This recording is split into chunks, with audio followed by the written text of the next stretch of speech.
Episode 590 of the TV Dudes, Lord of the... I have a confession. Oh, what? Confession. I'm confessing a thing. Oh, okay. Yeah, I You have the conch. I didn't watch Lord of the Flies this week. What? It's what you chose. We decided to watch and talk about. What the fuck? I know. It's just, you know... Well, fuck, man. What did you watch instead? I started Citadel Season 2.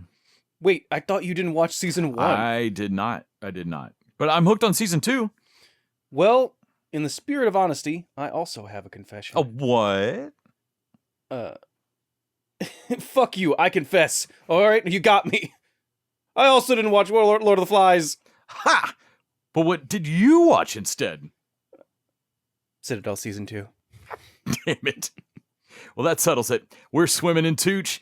Let's talk Citadel Season 2 today. Before we get to that, I'm Nick. And I'm Les. And we're the TV Dudes. And you know we weren't just tooching it up this week. Oh, Tooch the Diaries. The Diaries of the Television Dudes. Brought to you by only the finest cocaine wine. This week, I celebrated my birthday, and with it, I watched a bunch of movies that are just fun and comforting to me. So I watched Shaun of the Dead, which I hadn't seen in a long time, but it's a blast. It still holds up. Love that movie. Watched it for years after it first came out. Just hadn't watched it in a long time. Also watched Empire Records, which got me thinking about Debbie Mazar and Anthony LaPaglia. And so we watched So I Married an Axe Murderer, which also has both of them. Right. And so, yeah, had an absolute blast watching all of those. Nick, what all did you watch this week? What did I watch this week? I think other than the desserts, I didn't watch a whole lot yet again. I watched a lot of actual YouTube stuff. I was about to say, every time I saw you watching DBZ Abridged, yeah, it was I hadn't watched it all in a while. It's been like, I want to say 7 years since it wrapped, and like 15, like almost near 20 years since it started. And so I was curious, like internet humor and going back and like watching that show actually considered it actually gets a lot better and more polished, and to the point where they were like, they had an idea of continuing it after season 3 because they were riding a high, and they were like, no, the production and stuff, it gets so good, but also it gets to the point where it's now out of... It took them a year to release the final episode. Mm-hmm. And it was like, yeah, at the level we're doing it now, it's actually hard to do. Rather than just kind of making some slapstick jokes the first time, we were just like, oh, it's funny, we're making the characters say other stuff than they normally do, and we're abridging, like we're getting rid of filler. But it was like, when it was actually starting to get really funny and have good edits and stuff, and their own original music, they had a composer, like it got to be a whole big actual production company. And I actually like that they decided that, like, yeah, we didn't want to do a lesser version of the show. Mm-hmm. And we realized that at the way we were doing it, we couldn't do it anymore. But we didn't want to go back in quality. Right. So we decided to fucking cut it off. Right. Which they've still been doing some stuff, like they have offshoots and stuff. They did a Sailor Moon abridged that I thought was pretty funny. They actually got the Toonami guy to like... You two put that up in front of me the other day. I assume because it's probably some overlap on TV. Overlap on some YouTube stuff. Whatever the line was, like, man, it must be a Guy Ritchie movie up in here because this is snatched as fuck. Like, man, but I love you, man. Get in line or buy a fast pass, bitch. Like, it's just some great speed on it. But yeah, that was basically. I didn't really keep up with any of the other stuff other than Diaries. Well, of the movies I mentioned earlier, I know I've talked about Empire Records before. That cast is insane, and the labor setup in that store makes no fucking sense. There's no economics happening in that movie, but I love it, and the soundtrack's great. But we did discuss a little bit about So I Married an Axe Murderer. I had not watched that in years. Mm-hmm. And hot take, Mike Myers is not as funny as I Hello. remember. That's pretty much his only joke. The large cappuccino. But it's like watching a guy do old vaudeville. Like he's just getting by on being that like 2-on charming guy at a. But man, that movie the movie holds up, but it's on the strength of everything else. The fucking police captain that's like, try harder, man. Like you really need to yell at me. Come on, like I signed up to be a cop and it's just all paperwork. I hate this. And like Anthony LaPaglia like just wants him to yell at him and like that. Yeah, Adam Arkin, I think it's who it is. All of that's fucking great. Shaun of the Dead. I guess I had just clean forgotten this. At about the midway point, Nick Frost picks them all up in a car and says the N-word. Right. As a like, get in the car. And he definitely has like a Z on the end of it. It's not like a hard R, but still, what the fuck? I don't think the Z makes it okay. I don't think that like... makes it. I don't think that's the full pass, man. I am not gonna go test that out. Like that's how unsure that I feel. Wakanda forever. I don't think Nick Frost would yell it again. No, that's another thing of like watching the older movies. You can definitely tell like and I really like Shaun of the Dead. I think Hot Fuzz is my personal just like early noughties humor in Britain is also a little edgy or differently edgy than what you do in the States. But so man, clever, and the pacing of those movies so are good. It reminds me how much I loved Edgar Wright. They're really fast, but not in a way you can't keep up with what's going on. Sorry, and you were about to say earlier. Oh, I wasn't this week, but the previous weeks or so, since we're going to talk about Mortal Kombat for our Patreon this week. Mortal Kombat! I remember we actually finished off, we were watching the animated movies a while back, and we actually missed one. Don't know how we did, because it's it's the direct sequel to Scorpion's Revenge. But I think, I don't know, it just never...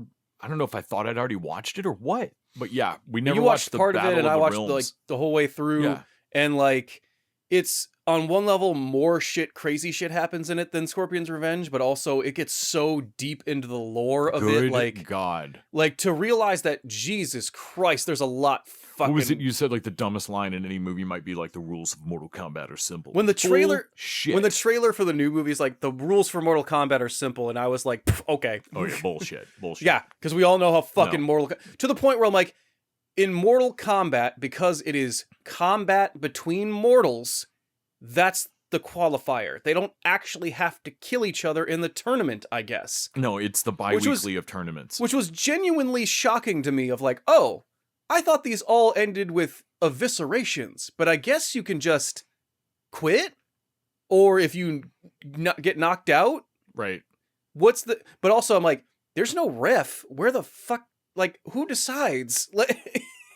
Raiden is now immortal, and like, he can't use his lightning powers, but of course, like, I'm gonna be your power-up, Liu Kang, so that you can level up. Yeah. And Liu Kang, of course, is the main character in all the games, but like never in anything else. Right. Because like he has a destiny, but also he's kind of boring. Right. Like right.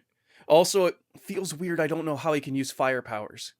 Like, I know in the movies it's because of a dumb mark and that's how everyone gets their powers, but everyone in the fucking in the things, like Scorpion has hell powers because he went to hell. Right. And then fucking Sub-Zero uses magic from his clan or some shit. That guy threw a fireball. I saw it. That guy used a fireball, I'm pretty sure. But I did greatly enjoy it. Yeah, I think all of those are shocking. Those Mortal Kombat animated, all of them are quite good. Johnny Cage movie, Snowblind, like the post-apocalyptic alt-world one, Scorpion's Revenge, which they almost make into the movie. Like, oh, they almost had the movie, like, rather than a descendant of Scorpion being the main character. Like, what if Scorpion was just the main character for a story? Mm-hmm. Like, and Mortal Kombat happened tertiary around him, right? Which was it was an interesting pitch, but yeah, I'm shockingly enough that it's pretty good when you actually do a tournament in the Mortal Kombat's in it. Hear me out. It's probably a What if, yeah. good idea to do that. The uh it becomes like an anime fight at the end when like Liu Kang becomes Super Saiyan. Right. Like he literally just flips under the age. I walk through the room and like, squinting what my the eyes. fuck? I'm like, I have not watched a lot of Dragon Ball Z, but I know Dragon Ball Z when I You see it. And Liu Kang just like he's at least Super Saiyan 1, if not Right. 2. But yeah, with that, did you have anything else before we moved on to desserts for the week? Oh God, there's some things that are kind of tertiary desserts. Watched they snuck an entire fucking season of Going Dutch. I still have to type it all the way into Hulu. Yeah. I'm the only Nick, you and I are the only two people worth telling about that show coming back. Well, maybe we're not, because it actually got greenlit for a season 2 for like somehow. I was for sure like this is fucking done. Like no one fucking cares about. But this I've started show. watching that because it's super cute, and so I'm sure we'll talk more about it. But I'm gonna hold back on that. We'll talk about that whole season once we've got it wrapped. Yeah. Have also started rewatching Stumble, which is always Stumble's so good. There's so many Hiddleston. So many background Hiddleston. There's so many background jokes in that. I love it. We can, we will, we must. Man, there's every single thing in the background of one scene at one of the football pep rallies. They are selling foam hands, like you see the number, like the we're number one big foam hand. Only it's just a regular size hand. There's just like a foam glove. I don't know why. That's funny, and it never comes up again. It's just dumb. Also, you know that they had to make that like no one makes hands that are that small. No, like, that's a dumb little. I kind of want to ask the writers of like, so what's your favorite joke that no one knows you snuck onto the show? Also, I know you have a box of those because you definitely had to mass produce at least a couple. Were people just encouraged to bring weird shit and try to and like was there a prank game to try to get crazy crap in the backgrounds of scenes? Because I love it. It's like figuring out that. Most of the time in Community, there's weird shit written on the marker boards in the backgrounds. Yeah, you don't want to pause every fucking minute, but it's a lot. That probably brings us around to our desserts. So From came back. From just got greenlit for another season too. Jesus Christ! So it's getting to season 5. So, and what genuinely concerns me about that is that it seems like this show is being written season by season, not knowing which one is its last. Right. Dangerous for a mystery show such as this. Hear me out.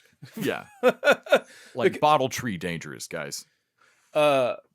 This season does seem to be following at least escalation. There was a thing in season 3 where it felt like we were treading water a little bit. Like we didn't know exactly what we were going to do. And this one definitely feels like, okay, we got the Man in Yellow as a new genuine like threat that's pretending to be what's her name.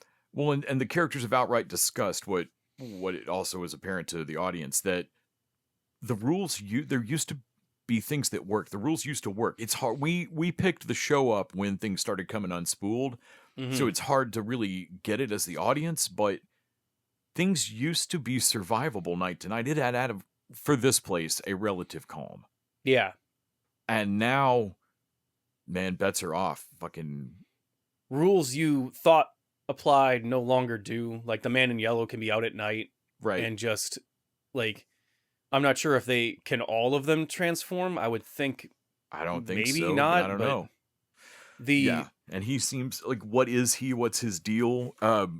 So this most recent episode has Victor finding the man and finding his yellow suit. That's always that's why you keep a character like Victor around that's been around a long time. It's the only memory of the show. Because you can immediately sell a new thing as because he pisses his pants like in a way that he's at least lived through one massacre. Because we see him as a kid and the town is just fucking a wasteland in front of him with his lunchbox and like as he walks and so he sees that yellow suit and he just pisses himself and like, okay, well, at least we have somebody who knows at least a little something that something's coming. Maybe we can get ahead of the game on this because there's been several points where Man in Yellow has been in the room alone with people and like, just like, don't know exactly what this episode definitely is. It's more fun if I can make them basically turn on each other. Right. And Which is what he said when he killed the dad of like, now's my What? favorite part. But because Watch them destroy themselves. we don't even get to see the conversation, but like Man, she says something to the daughter. after she's done talking with deputy, Yeah. and talks about like, so when did all the crazy stuff happen? Oh, when that family came here? Oh, okay. No, I'm just saying. And then- I'm trying to learn the rules here. Yeah, and she comes over, and we don't get to see what was said with that, but whatever it was, like, what the fuck did you just say? Fuck you! And like, I just said it like, you crafty little bitch, like, Yeah. that, like, I'm just saying that you said that people didn't die until these people showed up. I don't know. I'm just trying to connect dots. Yeah. I'm just asking questions. Yeah. Just teaching the controversy. And like, you devious little, and like, Oh man. Yeah. I love Victor and the kid trying to find the Lake of Tears. I am deeply afraid the Kraganakle's gonna wind up being a huge thing again, and I hate that. Just hate So it. dumb. So Like- dumb.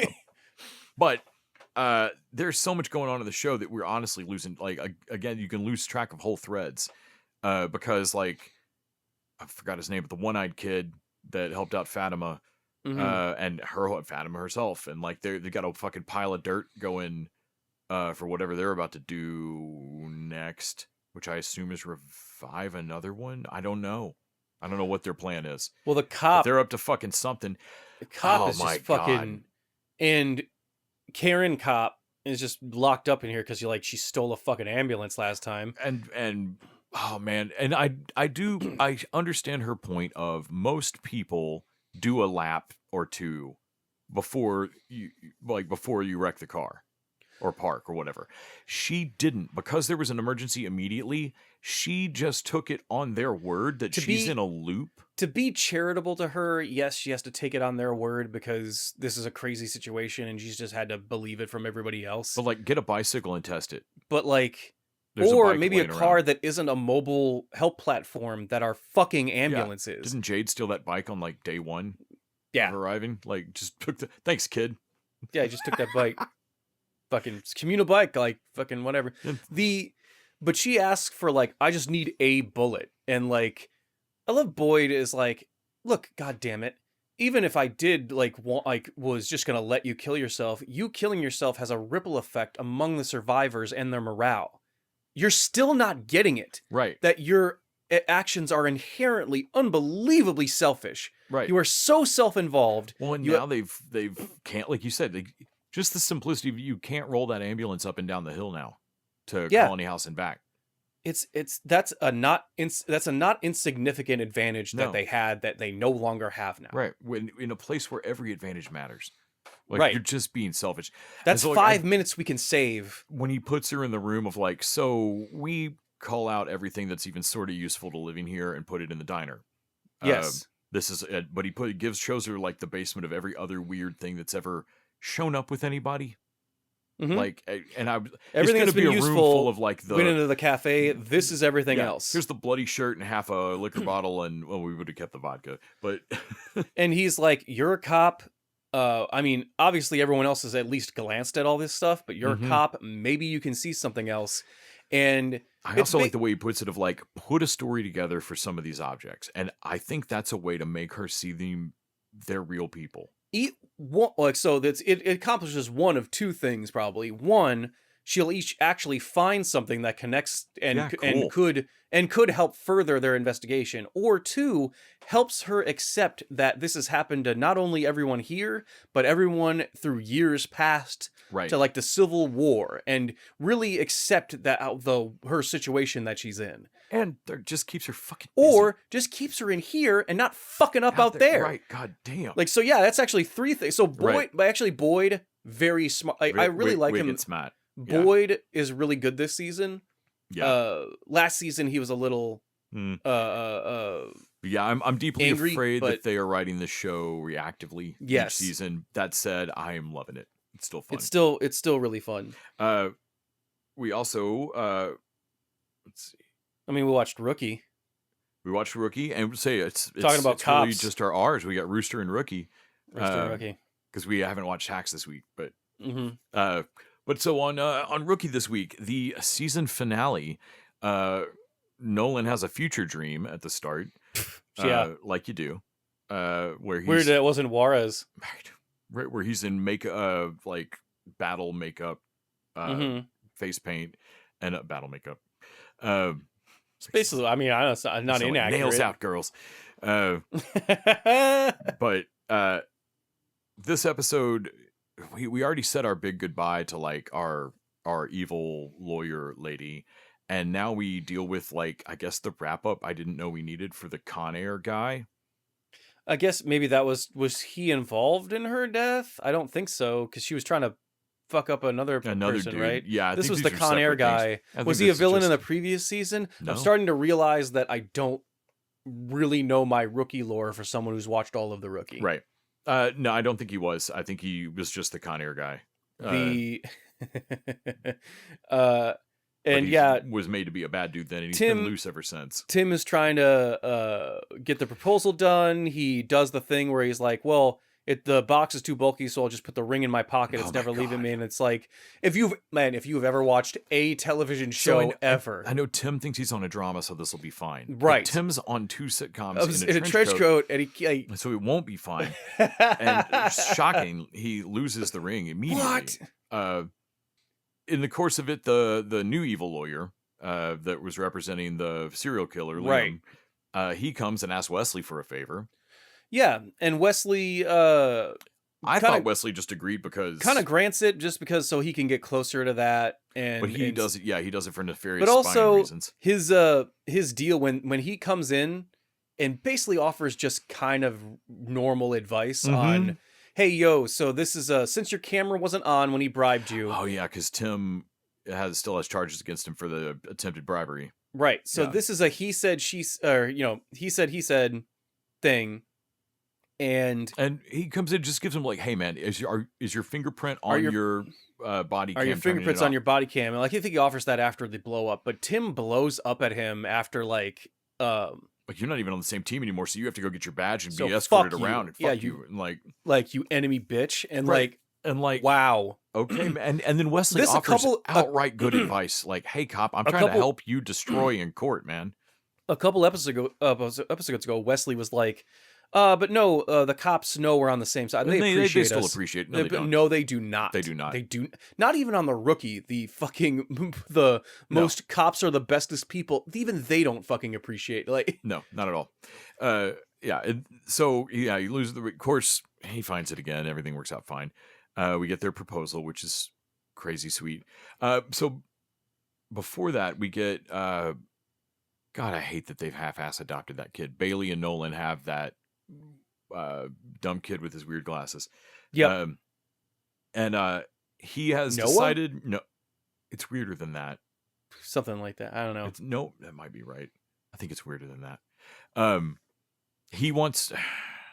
He has, like many teens, procrastinated on his college applications, which are due at midnight tonight, and he needs multiple recommendation letters. Bailey's going to write one. He's asking Nolan to write one at the start of the episode. Of course, he's got the letter already written. You just got to sign it. Like kids at least on it that way. Yeah, and nice. Of course, hyper focused Bailey is helping him do it all in one day. So I was irritated as shit at the end of the episode when that kid says what we've been saying the whole time of like, hey, dude, you don't miss college forever. You miss it for a round of enrollment. Yeah. So it'll be a year. And as any older adult will tell you, it's a year. You can do. I know in your 20s or even before your 20s, that feels like forever, but it's this not. Feels like a measurable part of your life, and it just isn't. Just isn't. It's a year. So I was annoyed as shit by that. But the real crazy well, we have two crazy things. We have a shooting. Yeah. Because fucking Houston, we think, allows a gun to get in. Yeah. And nope, not his fault, and that all gets resolved. Right. And he's wondering if it's the end of his rookie thing, because like, oh well, it's end of my. Today was my last day. But so much crazy shit has happened to him. He's had like extensions or whatever. Right. But then they were like, no, it's like you still got a couple weeks as a rookie, but I'll talk to him about fast tracking. Right. I'm like, man, the Rookie doesn't care about its premise anymore. Not at all. Not at all. Like, not in any Not at way. all. If they could change the show's name to Daddy Cop, they would. They should have. And I think they realized they fucked up. Well, they didn't know the brilliance of Daddy Cop doesn't come until season 4. So the season ends on a crazy fucking cliffhanger.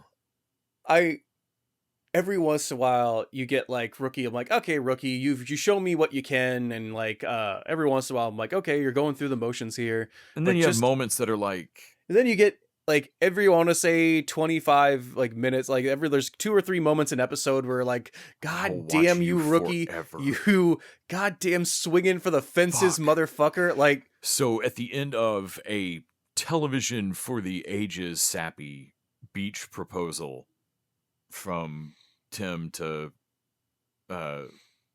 Chen, walk on the beach and all of it. Just I love that when he gets after he Tim and Lucy finds the ring and he's got control over it, like the minute it's like, okay, let's just immediately get this done, because I'm sick of like, this. I'm just sick of this sitcom bullshit. Like every time we try and get a thing done here, and then after a really nice speech that kind of wraps up their relationship, that is really definitely the season ender they could end on. Absolutely. If they were, any other show. actual show and not 2 shows, 2 on sitcoms. each other's shoulders. Chicken fighting other shows. But of course, every once in a while, the Rookie you can't tell that the Rookie is like, hey, I know you've forgotten since we're pretty good at pretending, but we are 2 sitcoms in a trench coat, motherfucker. Throws the coat open, runs at you, screaming, fists flailing in little circles. Fucking needles that they throw right into Tim and Chen's neck as they are kidnapped on that beach. Hypodermic needles and they're out they're like looking at each other with the hand out and generic villain says Raven's a bitch. Yeah. Is like what they say to him. I'm like, okay. And I was like, god damn it, I can't wait until we resolve that halfway through the next episode and then never talking about it again. No, this will be over faster than that. Remember when Thornton almost died? This will be over faster than Thornton's coma. No one else did. Thornton's coma. Yeah. The writers didn't. Like, oh right. And speaking of shows that are getting close to wrapping up, Rooster has got to be coming near the end of its run. We're coming up on the end of him being what is little writer's tenure. I know the show is supposed to be about Rooster. He takes a kind of a back seat in this episode to his daughter, and of course to Jamie Tart as the professor. He is such a fucking dick. Like, he is the worst. He's just the worst. Yeah, there's one more. This was the penultimate. Ludlow's 4th hottest professor. Dude, top 5. Top 5. Man, so the previous episode, I loved it that Tommy tells her, like, when she's like, hey, still not your dad. Yeah, I know, man. But also, your dad is fucking awesome. Like, if you have a problem, you should go to your dad. And so she does. She goes and confesses that she's been hooking up with Tart and that she thought it was going to cut back together and it didn't, and, croissants and all of that. And, but then this episode, she's fucking mad at him. Well, he's decided to kind of make it work with Sonny. And except that Sonny doesn't know that he's been hooking up with his ex-wife on the side. And Sonny ditches that job offer, not interview, job offer. Right. And it was like, and like, I get that the show wants me to like believe that there's no such thing as a right answer or a wrong decision, but that was wrong. No, the thing that it makes increasingly less and less sense to me on the show is Sonny keeping that kid. Sonny shouldn't be keeping this kid. She definitely shouldn't have said no to that job. Right. That's even weird. Like keeping it, but at least moving, because the job didn't need her to not have the kid. Do you know the first thing he says when she tells him about the job before she said she didn't take it? You know the first thing he says? But that's not where I am. Yep. No, he's the worst. He's just the worst. He sucks. No, hear me out. Robbie Hoffman will help you raise this kid. Absolutely. Like, also, McGinley took some shit from his wife for setting up that interview, and it burns him. It burns him, and he like, I support whatever you do, but he does have the caveat like, hey, make sure if you're committing to this in a real way, you got to make sure fucking commits too. Yeah. Like, yeah. I'm okay backing you being stupid, but you got to both be stupid. Right. If you're not both on this level, And yeah, if you're not both stupid at the same fucking degree, and yeah, his Man, book that is so like it's 600 pages, man. There's no way they read it last night. No, and not like so. The prose is akin to poetry. It could use some judicious edits. Could use some judicious edits. And like, oh man, he's not having it. Yeah, I enjoy the shit out of Rooster. It's got a season 2. It's got one more episode. He lies to Sonny about it, but not to his ex. Yes. And like there's a lot of complexity here and a lot of characters, and I'm like, no, you definitely shouldn't date him, but there's a lot of actually realness really there. like her move. It's a mistake, but I like that she owns it of like, cool, so I'm in with us getting back together. Do with that what you will.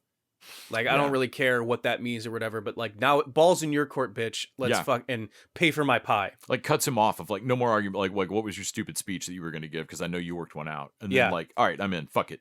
Yeah. And like, he doesn't even give it. Like, called your bluff. You got what you want. Yeah. And and then sticks him with the check for that pie. God damn it, that was also, fucking awesome. Like, yeah, I'll have a third piece. I also had a couple of burgers earlier or whatever. Her dad helped her out to keep the job from getting her fired, right? Turns out she only got the job because of mom, and she figures that out because mom can't leave well enough alone. She got tenure. She's gonna get tenure. Yeah, in like a 5-year track. Yeah, which is like, and then McGinley offers her a 1-year track because her mom bullies her. Because his mom bullies him. Because the mom could easily take his job, and I think that's what she threatened him with, or whatever. And then I'll just give my daughter tenure. I'll back off trying to fuck with your job. I'll stop flirting with that because I'm bored. Right. And because that's basically her fucking threat of it. And we know that that's her game because I think that's part of why why it's there to parallel that the daughter has to tell her, hey, I could see it on your face. Do not go after dad right now. Yeah. Like, he kind of likes you again. He's almost in a good place. I know your fucking move. Yes. When she said, "Oh, he finally got rid of that picture of you." Oh, really? And like, is it bad? And she makes a joke out of it. Yeah, but it's you like, can that's tell a she's bad thing, right? She's not really joking. Like, isn't it the right of every ex-wife to have their ex-husband just permanently broken? Again, it reminds me of that. Like, God damn it, you married your mom. These two are the exact same person. Like, these self-involved dicks. And I think that's the beauty of the parallels of the show for me, and why I really love Rooster. I'm glad it got another season. Do you think he stays on as their hockey coach? I think he. I think he stays on as the hockey coach and as the writing in residence, because the writer in residence still. She needs recommendations for head of English department. Yeah, that's what it is. He'll be head of the English department. Yes, because she's going to move up along with. She's moved up to faculty, and that's the first thing he asked was like, "Hey, your first job as head of faculty. Get me a list of English department heads." Yeah. The which is crazy. He's not really qualified to do that. And anyway, that is a less teaching and more bureaucratic paperwork, I would think. Oh, maybe it's his daughter will do that, and then he takes her. That would work. Actually, that would work better. Totally. Right. That makes more sense. But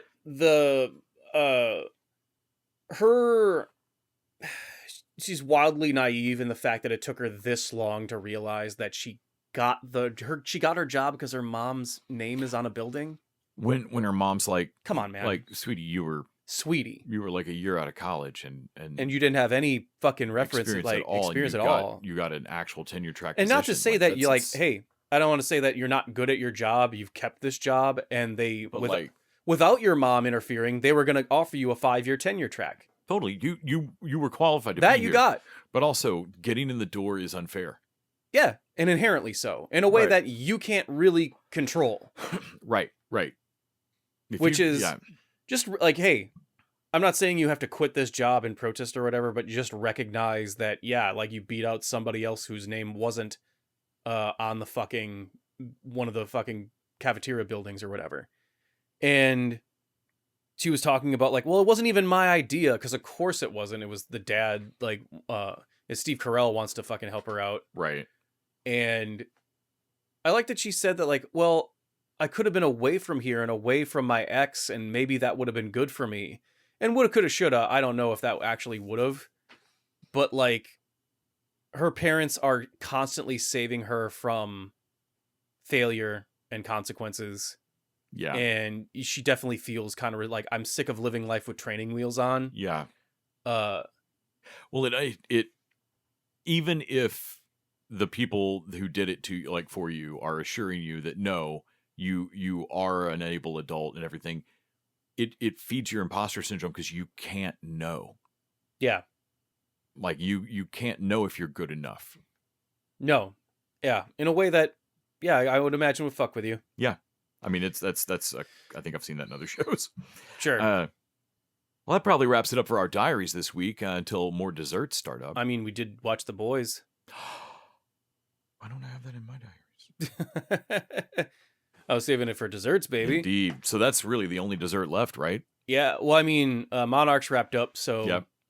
the latest episode, Yeah, the V1 thing comes to a head in a way that while I was watching an episode, I was actually kind of confused with Bombsight, as they were kind of mentioning him as like big character. Mm-hmm. I'm like, I've never seen this character before, and then when his actor shows up, I'm like, I don't really recognize this guy. Right.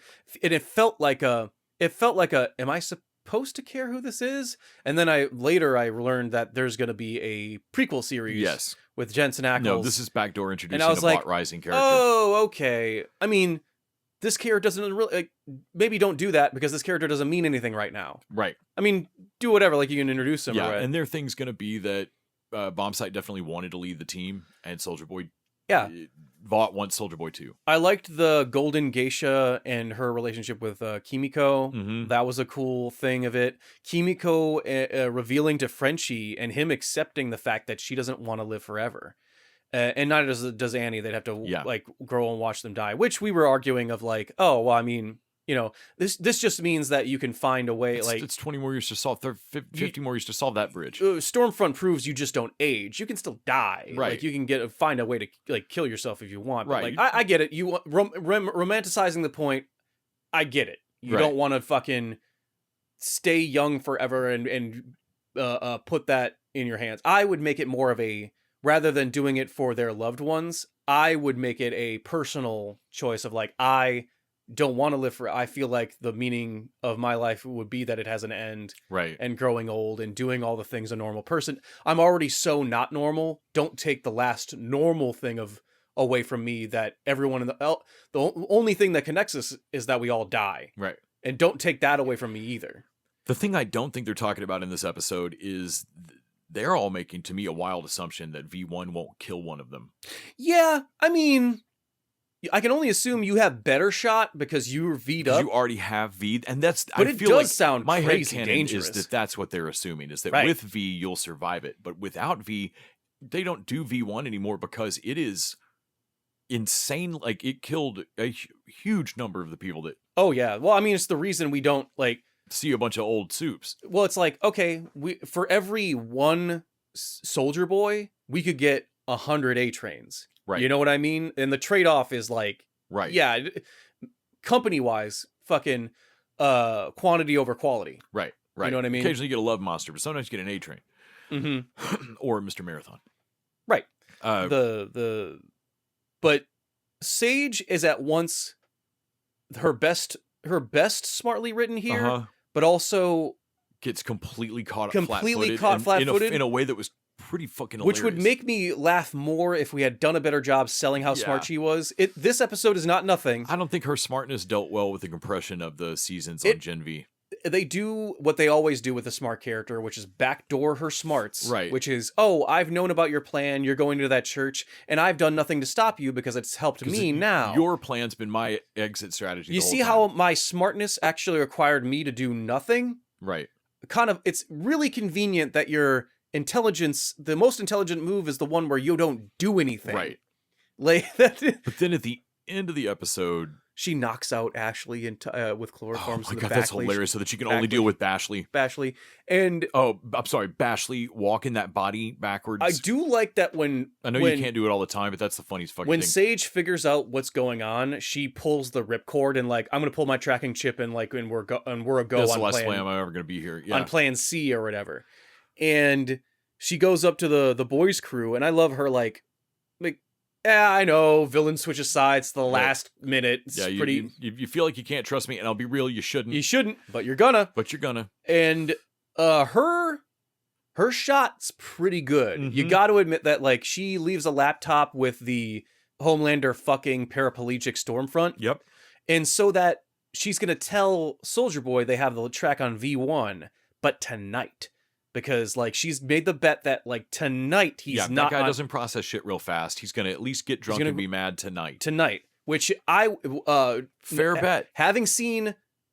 I've seen a lot of stuff from Soldier Boy this season that makes me think he's actually kind of going through a weird growth thing, but she hasn't. Right. So I was like, no, that's a pretty solid bet. No, to me it's a bit of the best writing the show might have done in a while, because the stuff that I was like, man, that's a little out of character. Like, I don't know that Soldier Boy quite knows what to do with liking this guy that he doesn't like, who's his son, but he doesn't like him, and like, but he's proud of him, but doesn't want to know that he's proud of him, and is also just a prick who hasn't ever had anybody. Like, yeah, you just found out you had a kid, and like, I've really, all of that's been weird, and then they use it in a really good way, because like you said, it is a thing that you realize, oh my god, Sage hasn't seen most of that.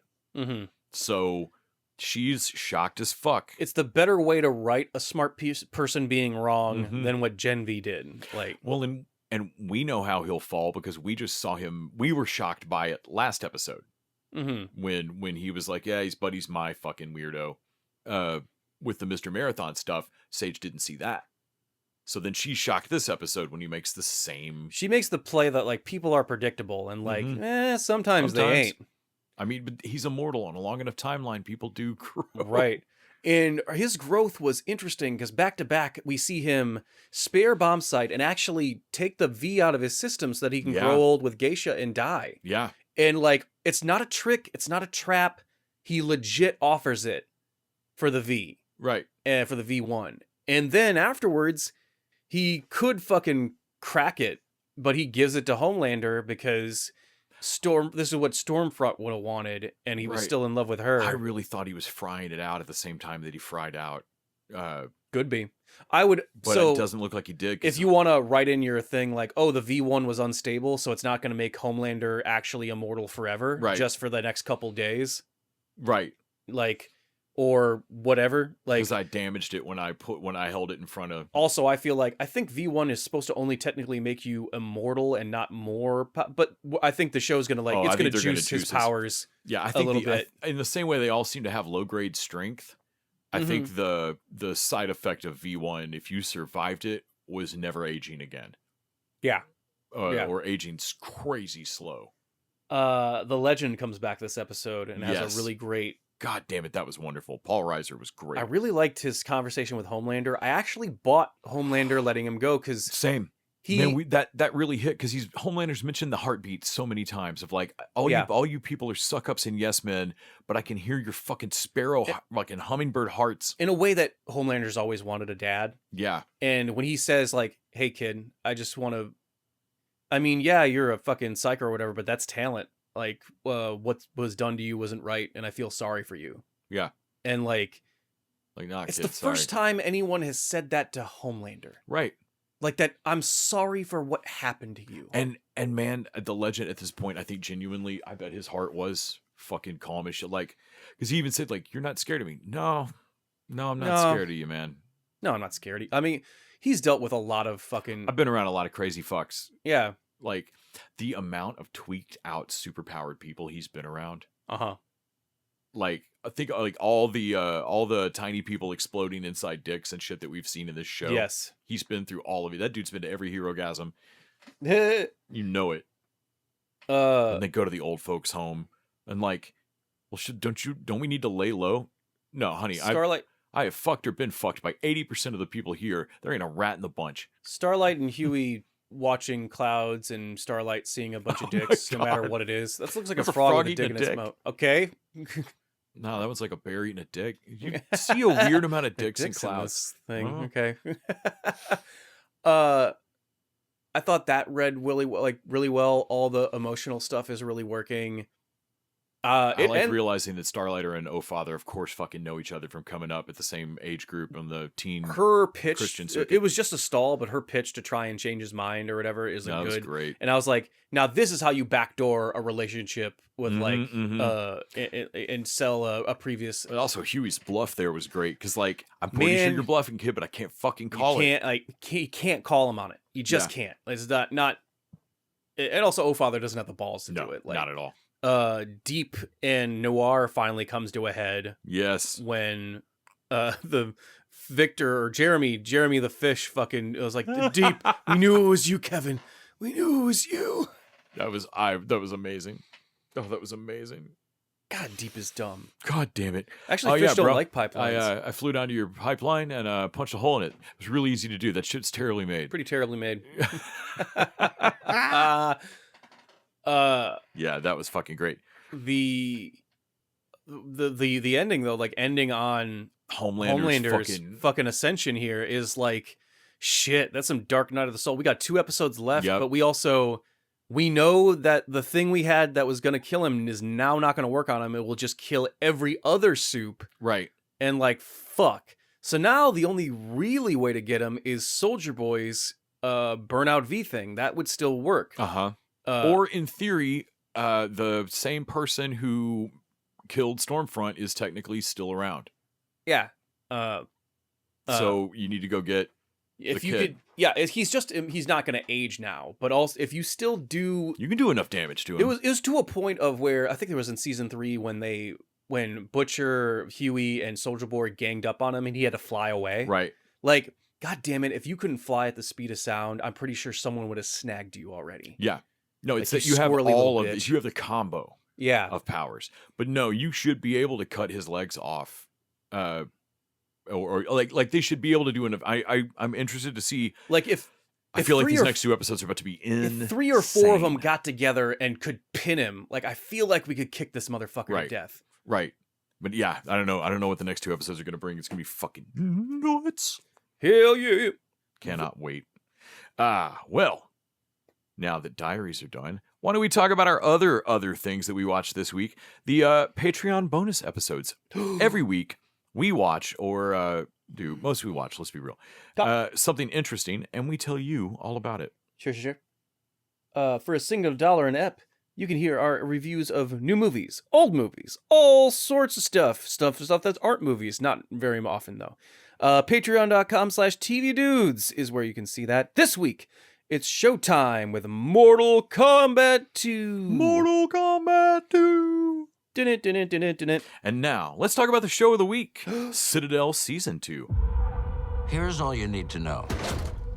A spy network kidnapped me and murdered nearly everyone I care about, which really pissed me off.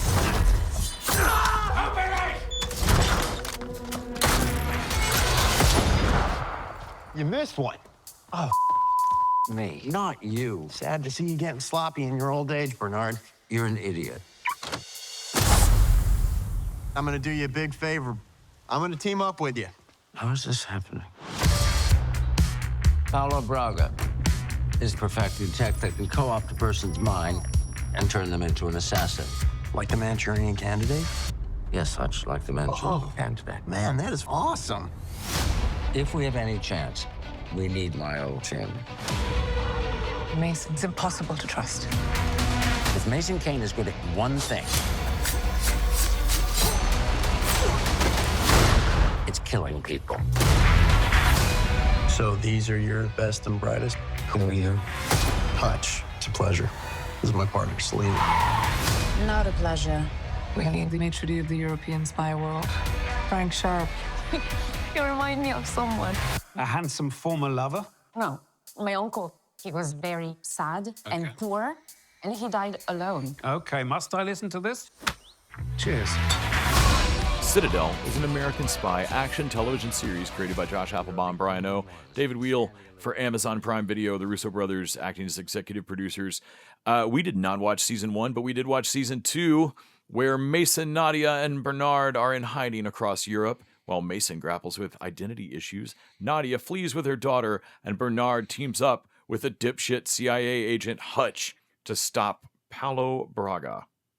A secret emerges when Nadia confronts Frank Sharp, played by Matt Berry. Must I listen to this? I must. I did not watch all of Citadel Season 1. I didn't even really watch much of Citadel Season 1. I think I watched the first episode, maybe the first 2. Mm-hmm. I think I watched the first one, maybe. I remember that train fight, which is literally the opening thing. Train fight was pretty good, but also it immediately becomes Bourne Identity, generic spy thing. Stanley Tucci gets kidnapped immediately. Yeah, there's a stunning lack of Tooch, immediately. It definitely felt like he wasn't the main character that was going to be happening. And I really just didn't care about the missing memory, injected memory thing. None of that it just didn't click for me. Well, they're spies, and they've injected all their agents with a thing that they can erase their memory at a moment's whim if they get captured. But they've also got a liquid backup of their memory, which is wild. Okay. Okay.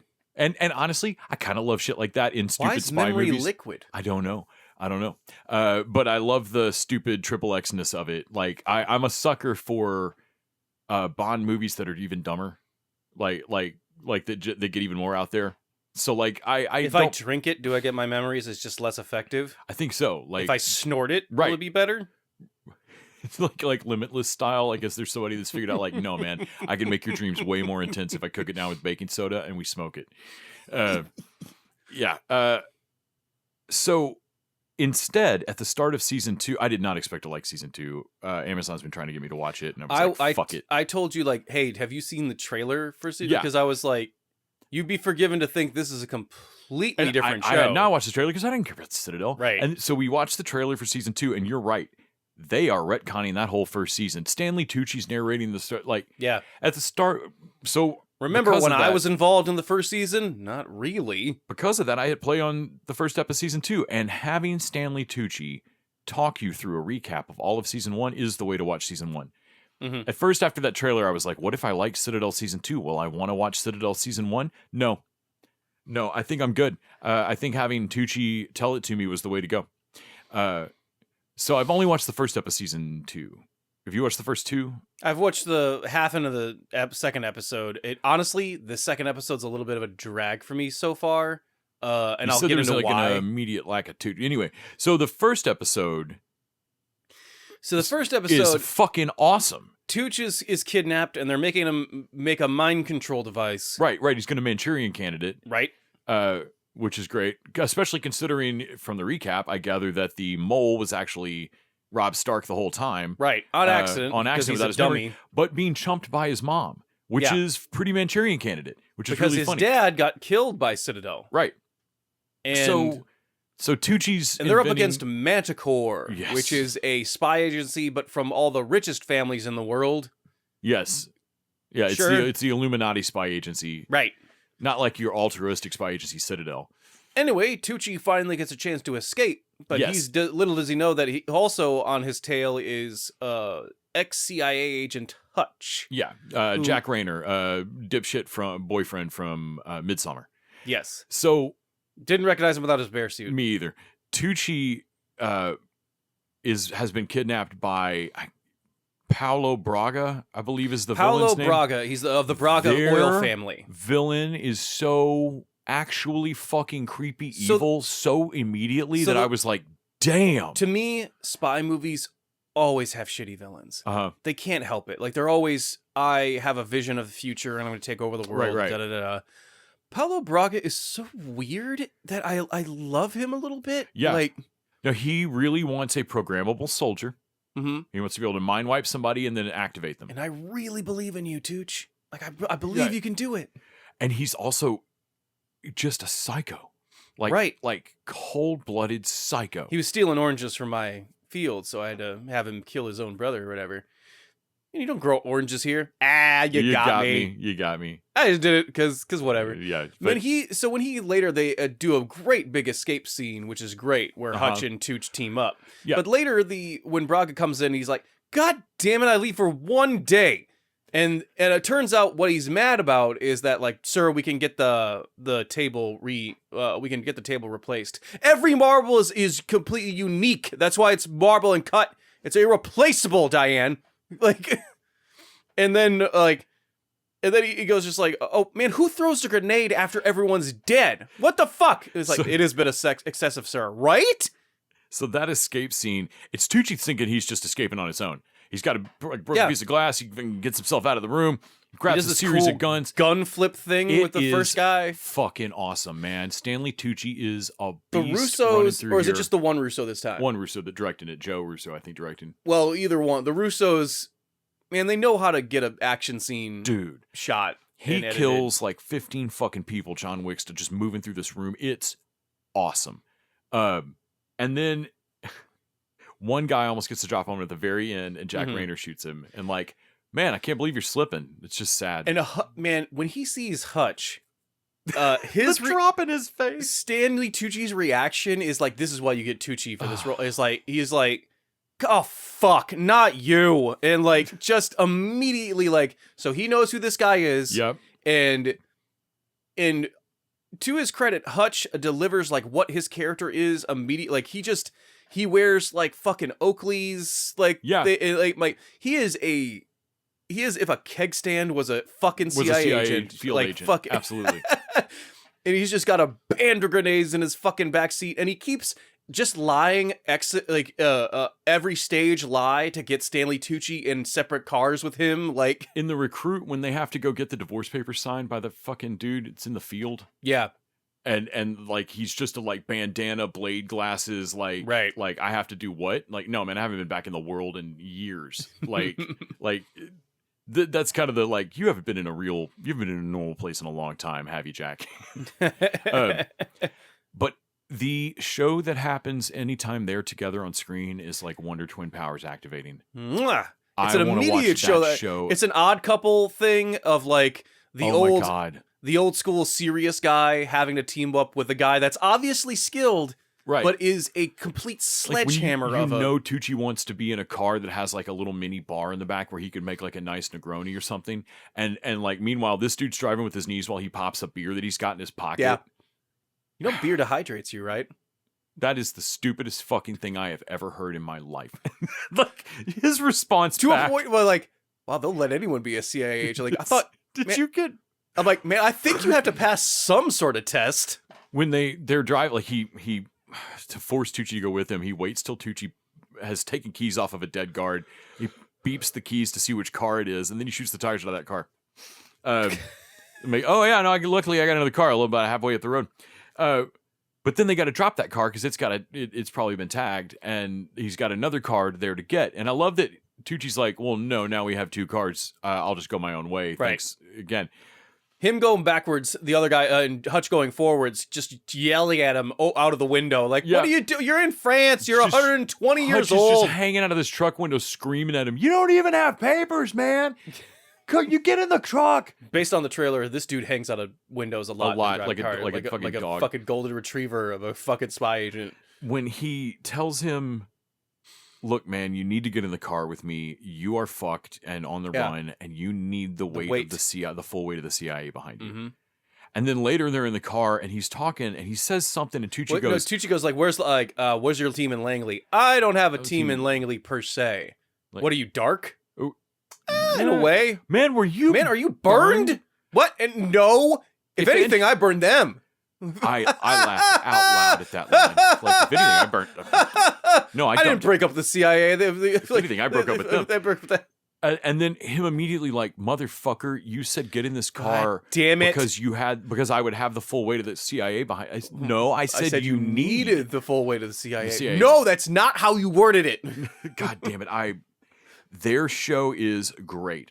Unfortunately, it is interlaced with a show about Rob So Stark. the real answer to this would to really just be We are talking a lot about Do- that slice of the show. So to me, the real solution here is to make a new show that isn't Citadel, that just stars Tucci Right. and Hutch. Right. And Raynor. Like, because when they have to cut back to Priyanka Chopra and Rob Stark, who's got a name, I don't know if I can remember. Mason is one of the two names. Mason is the actual mole identity. His name is memories. Mason Kane or some generic Something shit like that. Yeah. Fucking Born Identity bullshit. So those two are from the last season, and they are hiding out because of the events of last season. Well, And they're hiding with their wife and their kid, respectively. The other couple have to like hide their. I did really like the logic of like his wife being like, well, why is your ex-partner with her hiding with her kid and we can't hide with our kid? And like, he brings up quite the point she of like, shouldn't be hiding with that's her kid. fucking dumb. Like, that's insane. Do you want our child killed? Because her child's going to get killed. Yeah. And like, at the same time, she is being fucking raided by killers. Again, all of the action sequences are shockingly good, even in the scenes I think are dumb. But man, I don't care about these other agents. I only care about Stanley Tucci. I can't explain quite why. Well, to me, the different shows are so radically tonally different. I do know what you're right. That's what it is. It's the tonal difference. Every time, so like we cut from Hutch and Tooch having the blast, and we cut back to Chopra like sitting in a bathtub, like crying with her kid. It's like while her kid basically points out that you're a bad mom because I'd be safer if you teach me to murder. So if I was at a party and every half hour I got to spend it with a bunch of people that were just doing keg stands and beer pong and like woo, and then against my own will, someone drags me into another room in the party where everyone is sipping wine and sad about something. Right. Isn't like you're popping in and out of like a frat party and a wake. So. Like, but you got to be at both parties. Here's where I like this. So the second episode opens on Mason Kane's dumbass wife contacting the people that are hiding their kids just on a cell phone, right? Like in no way safe or whatever. Like, and she fucks up at a gas station, gets kidnapped. It's a whole thing. They kind of drop that maybe she might be not who she thinks she is either, and. Like, okay, but sure. but very Bourne Identity, and so we get 10 minutes in, and I'm like.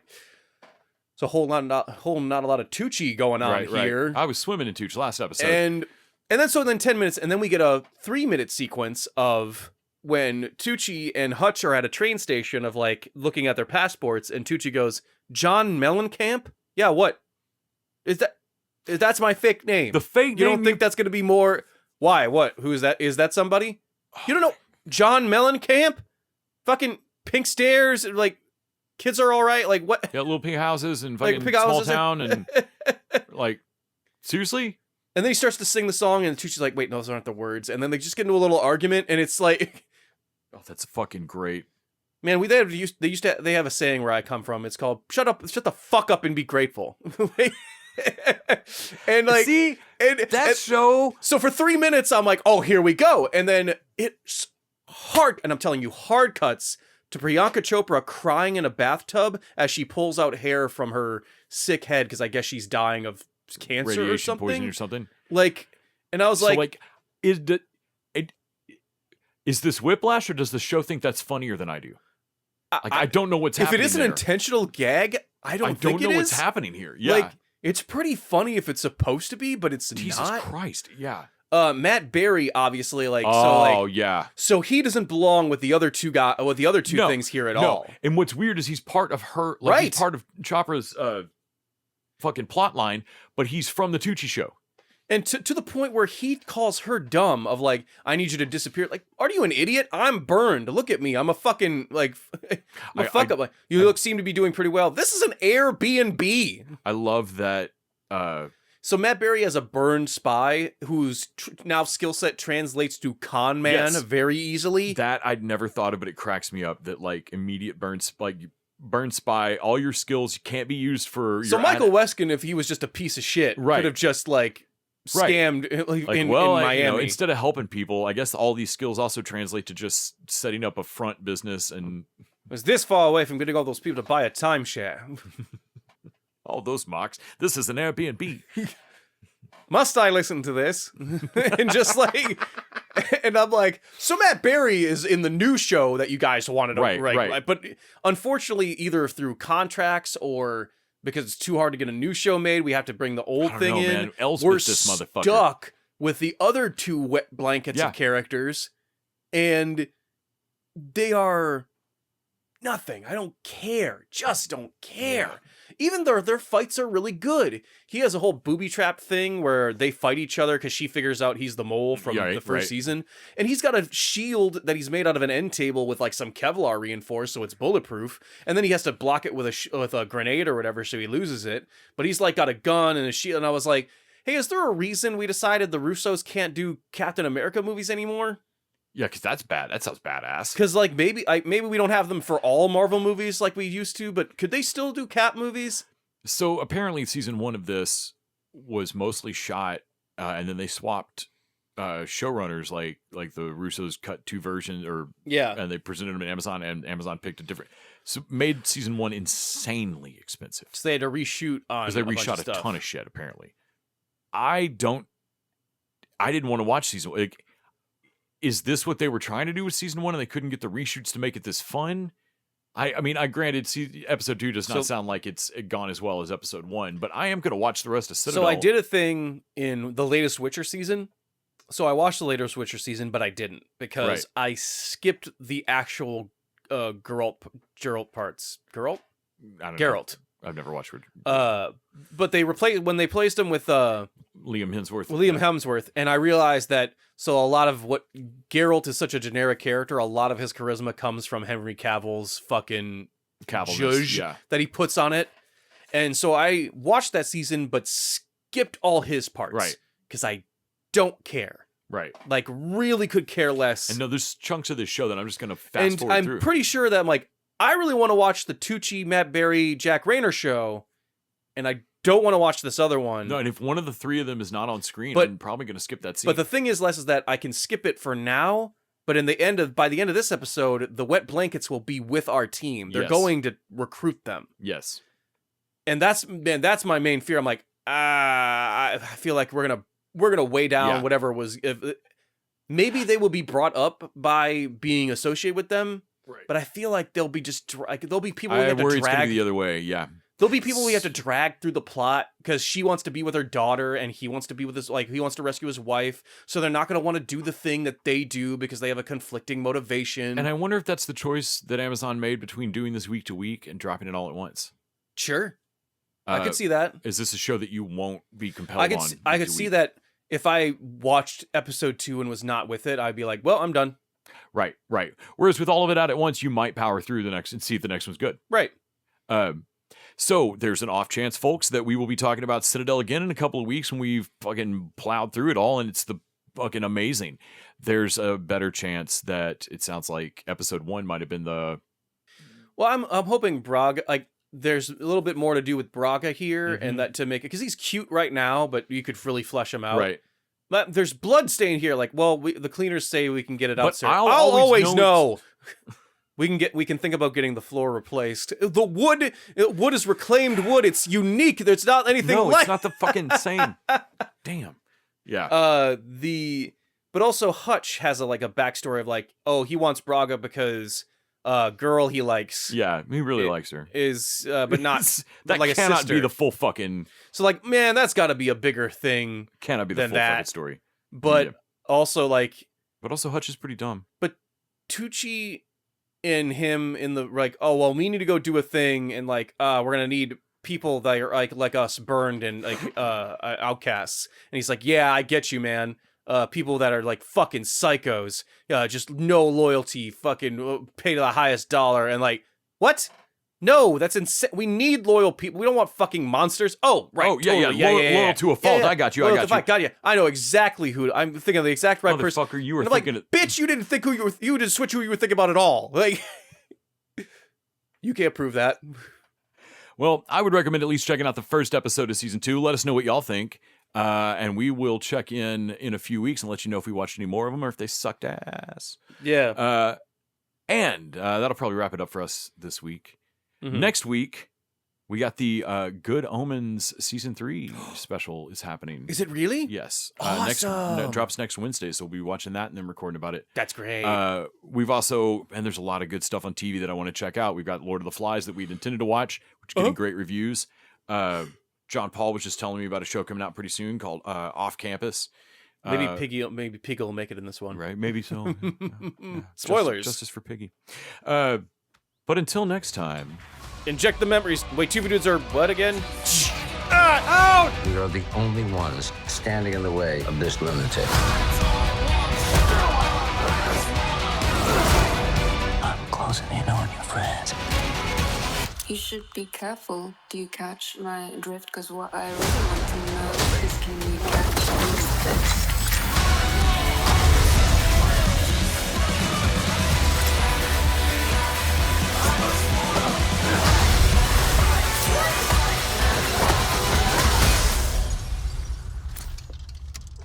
have too many. You can absolutely have too many. You have too many. Can we catch these fish?